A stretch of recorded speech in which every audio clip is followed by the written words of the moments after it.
Hello दोस्तों, नमस्कार, good morning. और सुबह के बजे हैं 9:30 बज गए और हम आए हैं खेत में। ये धान की कटाई हो रही है और मैंने तो अपने तो काट के मड़ाई कर दी और थोड़े और भी बचे हैं, इसके आज काट रहे हैं। वो उधर वाली वो हेलो कहते हेलो का हेलो। हाँ, उसके काट रहे हैं। आ जाओ धान और काटने। आ जाओ आप सब लोग भी धान काटने, हम हेल्प करने। धान काटने के मजे लो मजे लो।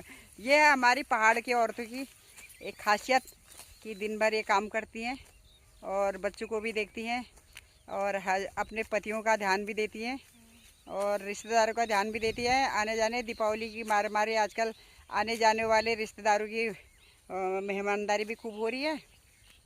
और साथियों, टाइम ही नहीं मिल रहा है, बड़ी मुश्किल से टाइम निकाल के खेत में आना पड़ रहा है और ये काट रहे हैं धान। Good morning, bye.